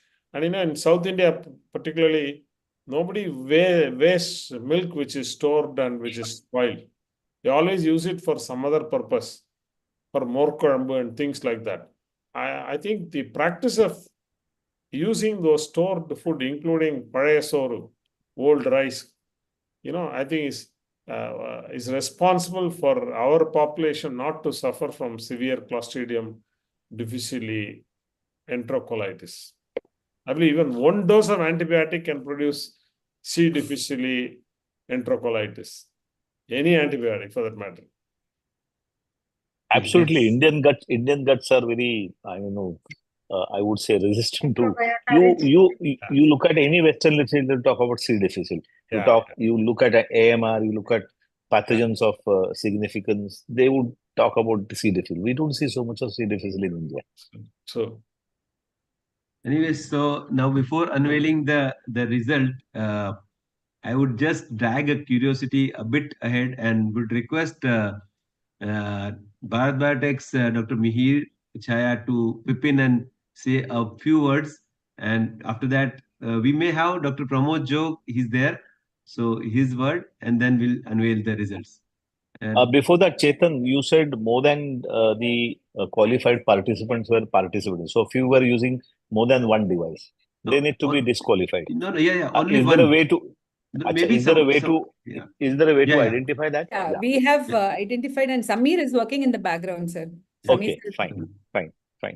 Okay. So let's hear Mihir bhai. Yeah, fantastic. Is he there? Yeah, I'm here. And let me tell you that Dr. Mihir Chaya, sorry, he is not doctor still. Mr. Mihir Chaya attempted all our quiz questions right from first week onwards. And most importantly, he used to discuss with me in the night after this quiz is over. I said, I'm not the right person to explain everything. So just read the jurisprudence tomorrow. So welcome, Mr. Mihir Chaya. Chetan, you can stop sharing the screen. Stop sharing the screen. Okay, fine. So, a very good evening to everybody. And this is indeed a very august gathering. And as somebody mentioned, a very select cream de la cream of doctors who are pharmacologically very sound, apparently. Normally, I'm going to talk, I promise you, I'm going to talk to the presidents of Cipla, Lupin, Wokhard, Intas Pharma especially, all ex-Ranbaxians, and I'm going to tell them that this is the list of all these doctors you should not send your medical representative to, because they have no pharmacology to learn. That was on a lighter note.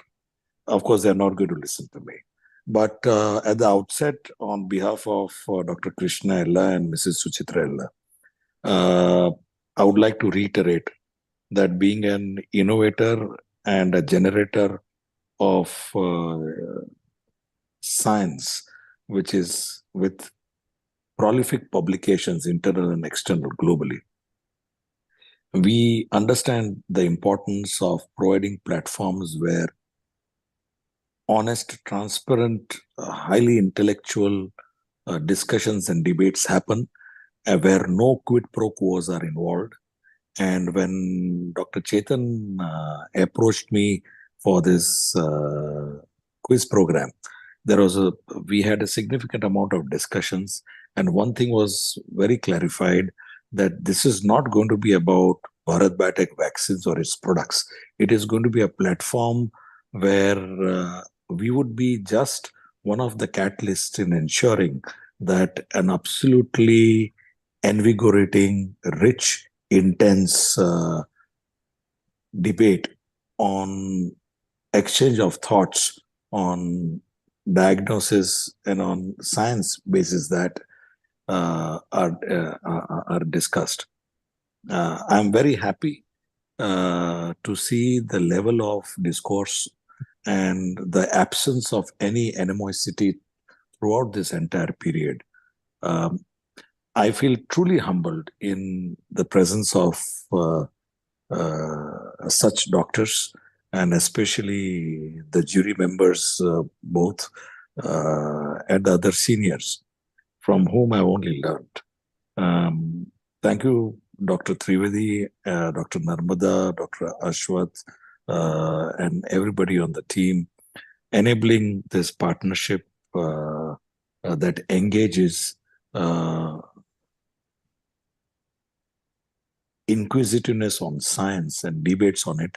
One can only, as a layman, I can only understand that doctors on a daily basis face riddles. Some are easy riddles, some are hard riddles. And when they think and talk about differentials, just being a doctor, but being a clinician is all the more important.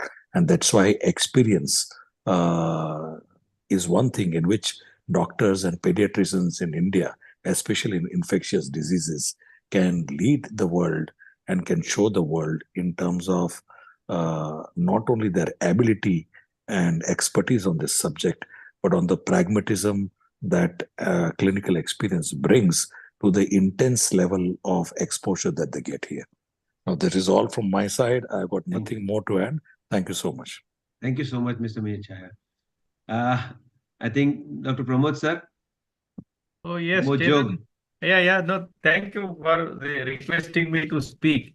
Actually, I've been enjoying all the Sir, everybody is various so tense, so they want to relax a bit. Oh, nothing. Actually, yeah. Thank you for that request. So I must, address all those participants as not the wizards, but the quizards. Okay, so they are QUIZARDS, quizards. Okay, because they have all been having all the 4 alphabets in the word quiz. So they have to answer quick, unambiguous, intelligent, and zealous. Okay, so there were the 4 qualities of all those people. And I must congratulate, I don't know who is the winner, but then the winners as well as the participants, because they are the great learners, and irrespective of the fact whether they would win or not, they have participated. I must congratulate the Chetana of Chetan. Chetana is inspiration. Okay, so you have taken it all to the end along with Narmada and Dr. Bala and Dr. Yevle as the jury. They also have given, the explanations given on the next day of the quiz. I'm sure it must have taken a lot of efforts, from their side also. They have to also put it in a proper way. And it was a great stimulus for the gray matter of almost all. And I'm sure this particular activity must continue in future. Other subspecialty chapters of IAP also can undertake similar activity, which will stimulate. And I must say, this is an activity of Pida. And I must at the end say it is a Pida that is positive, impressive, and a different activity of Pida. And I wish you all the best, Chetan, in your future. Thank you very much. Thank you so much. Thank you so much, sir. I think Dr. Narmada, shall we go for the results of the delegates group quiz first? So you can share and then you can go for that leaderboard. So 3 of that list will be given the consolation prize. Go back and... Narmada, can I share?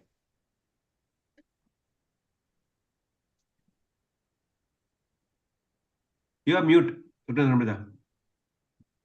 Yeah, you can. I have actually this one. Yeah. So,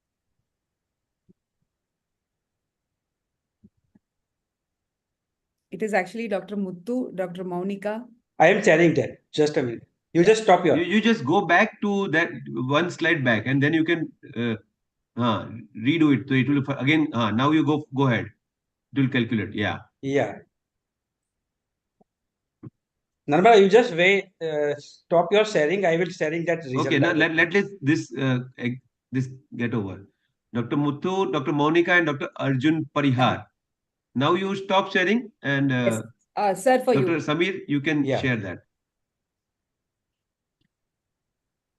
So these three people will get the consolation prizes, though they couldn't, be there on the leaderboard, but they Dr. are the Muthu winners. was the highest. Unfortunately, he did not be the member of Pida, but he was on the high on the leaderboard last time also. So hope he had become a member now. He is not member, so I think we'll have to see That is that. the reason. That's the reason. Sorry, but what we will do is we will see who first three are the PIDA members. PIDA members. So sorry. Because Dr. Muthu, I requested him to be the PIDA member. He was the first in the leaderboard there. He was really, really good. And congratulations, Dr. Muthu. We also asked him, you please become the member of PIDA. Okay. Congrats. So stop sharing. Monica is a child trust PG. Wow. Monica as well as Ananta Narayanan, the fellow there. Okay. So now I'll be sharing my screen, and I have not seen the So results yet. Chetan, just to clarify. Yes, sir. Muthu not being a member of ID chapter does not qualify to be included in the Sir, some list of. people had become sir, so we have to check. So we'll check it. We'll check If it. he is a member, check then it. we'll give it. Correct. For sure. Correct. Correct. Okay. I mean, So, we appreciate his participation. We congratulate him, but then we have to follow certain guidelines. Correct. So we have already disqualified 5 or 6 people who are in the leaderboard, but they were not members, because we had given the deadline of 30th September. Before that, we have to become them. Yeah. Anyways, so now Unfortunately, I'm most of going them are ahead from for. Tamil Nadu, sir. Okay. So yeah, now quiz board leader. Samir, you be ready for screenshot. Yes. I'm really waiting with bated heart to see who is it. Okay, Divya, Yeah, Dr. from Child Silky, Trust. and Dr. Pratiksha. Oh my And goodness. Silky Mittal is there. And Divya is now from CMC Vellore. She has completed No, 2-year he's fellowship. always from Child Trust. First PG of Child Trust, sir. Then Yes. only. Yes. so Congratulations. Samir, have you taken the screenshot? Congratulations. I had just taken, Thank but you, ma'am. can Thank you you, ma'am. said once again? Okay, I'll Go go back. back. I'll go back. Silky Mittal, Pratiksha, Selvaraj, and Patnaik. Okay, this is okay. Yeah, absolutely okay. So Silky also from Child Trust. Congratulations. so these three are, I think, they all are ID fellows. Silky was an ID fellow. Pratiksha, I don't know. Yeah, Pratikya is just ID fellow who cleared. Dr. Divya Silky just also. Dr. completed fellowship from CMC. So we'll see Dr. Jayaprakash Selvaraj is a practicing person. Dr. Sibarprata is also practicing. Practicing pediatrician. Yes. Karthik is also practicing only. Dr. Pramod, Very, Dr. very Nitin Manwani, Dr. Diva. So, and Dr. Abhirami, congratulations to her. She's a third year PG. Fantastic. Thank you. So I'll just share, stop sharing, and we can have Dr. Divya. Where is he? Where is she? Say hi to everyone. Hi, sir. Yeah, Congratulations. Thank you. Yes, completed 2-year fellowship from CMC Vellore under our what is called? Vinci Rose, sir. Pardon? Vinci Rose. Dr. Vinci Vinci Rose. Rose. Under Winsley Rose, she has completed. Divya, you have been given a pass, isn't it? She has been given a fellowship. Yeah, she has passed out, and she's a brilliant student, even otherwise. Congratulations, Divya. Thank you, sir. Thank you. Who was Congratulations, Divya. I want to mention that I'm first PG of Child Trust. And then I went to fellowship, went to do fellowship. Okay. Who was second? Silky Mittal. Dr. Silky, Silky, Dr. Silky. is she there? She was there. Only Dr. Yeah. Sir. He Yeah, is from Indore. yeah, she's from Indore. She's from He's in Indore. Aurora's team of the organizing committee. Yes, yes. Dr. Silky is from Indore. Aurora. And then Pratiksha, third one. Sir, Who was sir, there? I'm from, sir, here, sir, Dr. yeah, yeah. Pratiksha Khatwa. Sir, I have just given my theory exam for IED fellowship. I am Dr. My mentor is Dr. Ritoboto Kundu. I'm from ICH Kolkata. Oh, Good, good. congratulations. Congratulations. And then we have Dr. Jayaprakash Selviraj. Dr. Jayaprakash. Good evening, sir. Thank you at the outset. So I'm currently working as associate professor of pediatrics in a government college in Tamil Nadu, sir, Tripur. Big round of applause for him. Big round of applause because he's been in teaching faculty, not studying like this. But congratulations. Great, Thank you, sir. great. Thank you. Thank you. Well done. And well then done. Dr. Siva Siva Brata. Coming down. Other 5 minutes wait பண்ண சொல்லுங்க. Dr. Siva Brata is there. Yes, sir. I just joined. Yeah, through. you had an I'm going to emergency. hospital now. Patient. I am going to hospital now. On the way, I am in KIMS Bhubaneswar as a professor in pediatrics, working in ICU, pediatric ICU.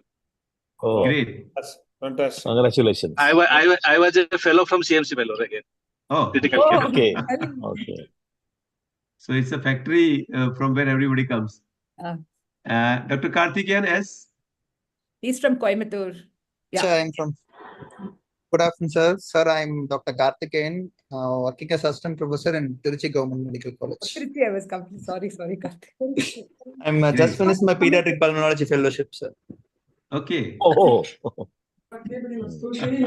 I kept on thinking he's from Coimbatore. Very sorry, Karthik. Okay.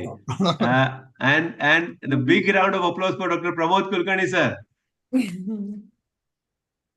Sir, you being the youngest one, please give your comments. Unmute yourself. Such a pleasure to go through this quiz, which is my passion. Giving the answers correct, that too in time, is a big challenge. I just love it. And thank you very much for involving me here. Thank you very much. Thank you, sir, for being part of it. Thank you. Dr. Nitin, Dr. Manwani. Yes, sir. I am also a product of Kanchi Kamakodi Sciences. I have done my PG and fellowship from there. And after that, I worked with Vijay Evle sir also. So I'll thank both Bala sir and Evle sir for teaching me all the intricacies of pediatrics and infectious disease. I am not formally trained in infectious disease, but I have a lot of interest in infectious disease. Great. So both the jury of Child Trust and CMC. Your mentor. Both are my mentors. Brilliant fellow, Nitin. He's Thank you, sir. Thank you. Not only good in pediatrics, but also in stock market. He's an excellent intensivist also. Okay. Thank Dr. you. Thank you, Divakar. sir. Dr. Divakar. Dr. Divakar Jose. He just now messaged. Yeah, he's there. Dr. Divakar. It's okay. Anyways, and the last on the screen, Dr. Abhirami. Hi, Dr. Abhirami, youngest of all. Good evening, sir. I'm doing my final year post-graduation at Madras Medical College. I was genuinely scared seeing the leaderboard, seeing so many professors. But this was a very great learning experience for me. Thank you so much, sir. So I think you will clear the exam very easily now because all professors have seen you. Hopefully. So I think it's time to have a word from our chairperson, Dr. Darur sir. Chetan, before that, can I say a few words? Absolutely, sir. See, we have seen so much of talent in our country and who are interested in pediatric infectious diseases. And I must make an appeal to all of them to keep attending our national conferences and the CMEs. We need young talent to, so that the chapter, grows academically. And so unless the young talent comes and, make themselves available and, start interacting with seniors, it's time for us, Dr. Bala would agree with me, to take a back seat. And so that these youngsters, they are in the driving seat and they take the chapter to better heights. So please be actively involved and the activities of the ID chapter, and let's we are one of the best chapters, of course, the best chapters in the academy. So let's continue this journey, and we sincerely appeal to all the youngsters to be little more active in the activities of the ID chapter. Sir, I'll fail in my duty if I don't allow few of the participants who have been really, they are very senior people, practicing pediatricians who were part of leaderboard for the grand finale. Dr. Sunil Kumar Jain, sir, from Ghaziabad. Unmute, sir. Yeah. Thank you, Chetan. Sir, truly a fun-filled academic feast. Thanks to the organizer, especially Dr. Chetan and Dr. Narmada, effort to make this innovative module a great success. Thank you, Anik. Yeah. Dr. Sumit Mandirata. Yeah, good evening, sir, and good evening to all participants. Congratulations to the winners. And I thank all of the organizing team for this wonderful learning opportunity. It was a great academic exercise throughout this week. The questions, the jurisprudence, everything was meticulously planned, and I congratulate again wholeheartedly, and it was a great learning experience. Thank you. Dr. Vandana Gopal from Baroda. Dr. Vandana. Yeah, hello, sir. Hello, everyone. I really enjoyed taking part in this. Of course, precision was required. Not only the answer had to be correct, but it had to be given very quick. So I think more and more such exercises are needed to exercise our brain. Thank you. Thank you all. Yeah. Dr. Vidya Nagarajan from Pune.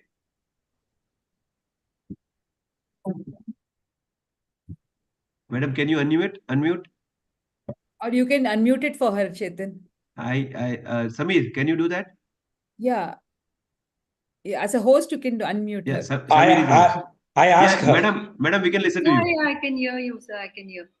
Yes, madam. Yeah, it was a very good quiz. The only thing is, I don't use many of these drugs in day-to-day practice. So actually, I didn't know many of the answers, to be honest. Like, that is the thing. But it was a very good quiz. I can share incidents that she is being senior practicing pediatrician. She was so much into answering all the quizzes that one episode she couldn't log into Google. So she kept me asking, why am I not able to? I said, I tried and everything is working fine. Then she called her brother at US somewhere and he guided that you copy paste this link and give answers. She gave the answer at 9:20, I think 10:25, ma'am, right? Yes. So she could give. So that was the passion of answering. So that is wonderful, ma'am. Thank you so much for being there. So we appreciate your efforts. Thank you so much. Yes, thank you, sir. It was very good. Only thing is, this part became too theoretical, I felt.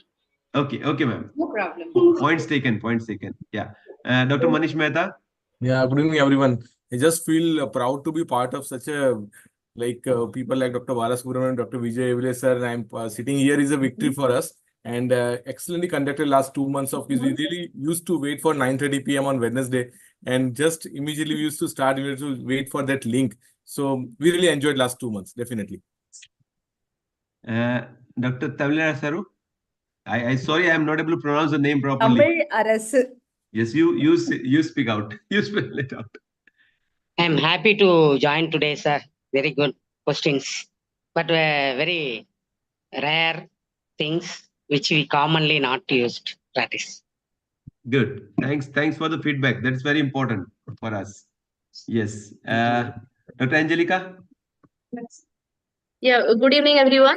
It was really fun to just participate in the quiz since it started, and it was really fun to just be part of this whole exercise. Really want to congratulate everyone. Great learning experience, and the jurisprudence was something which was very useful in day-to-day practice. Thank you to seniors and all the organizers and everyone. Thank you. Congratulations to everyone who won. Right. And now I'd like to have a word from Dr. Palani Raman, who had organized this kind of activity at Tamil Nadu. Dr. Palani? I think he dropped off now. No, he was there. I saw his name. No, he's not there. Only 27 Okay, others. fine. No issue. Who's left? Have I missed anyone? Yeah, no, almost everything. I think we have to close down here. Yeah, Dr. Darur sir, your closing remark. When Chetan came with this idea, I said there will be a lot of problems and you require a team to see. I can't just say that go ahead. Then he submitted that so and so people are all are involved and we have discussed and we are going to that. Then I welcomed him. And the thing is, this giving the award for winning is a must. So then I pressed Chetan to get the money from any of the people. I think he has arranged for uh, the prize money. So that has with that I am satisfied that the need, that is a competition which you have said should be always there should be a prize for that, and hope that we have done a justice to the entire sessions and the people who have participated and the people who have organized. And at the same time, this sort of exercise we used to conduct for our undergraduates with a pen, pencil, chocolates, and other things, stating that it's a simple, straightaway question which you have to give rapid. So this sort of things we did it in some 20 years back only with the endocrinology people, with the urology people, such that the students will learn more by interacting. This is the interacting session. It's not a lullaby or it's a lecture. So this will give you maximum returns for your efforts. All the best for all the congratulations to everyone. Now, last but not the least, a person who has been, 108 for all of us is Dr. Samir Shah. Samir. Yes. So it's a really time to end. And so, up to the 11 p.m., everybody is enthusiastically talking about the infectious disease. It showed the really enthusiasm. And my sincere thanks to the Pida team to at least involve me in the technical support, what I can able to give at any time. And it's a really a great learning experience for me also, because I have to read each and everything before I putting into the up-to-date form. So it's a thanks for the good learning experience for me also. Thank you. So I think here we end the journey of first ever national quiz on pediatric infectious disease by Pediatric Infectious Disease Academy. Thank you so much for being part of this journey. Thank you all for making it happen. Thank you and have a good night. Thank you so much. Thank you, And sir. all Thank these you, sir. 5 Good first night. participants are invited to NCPID Indoor to have their prizes. We'll communicate with them. And those 3 from the delegate group, they'll be given a prizes. And all these 21 participants will get the certificate of participation, as well as those 3 who are qualified from the delegate group also will get. And Dr. Muthu is we have just checked it. He has already become a member timely. That's what. So he gets the prize. Thank you so much. Thank you so much and good night. Right. Good night.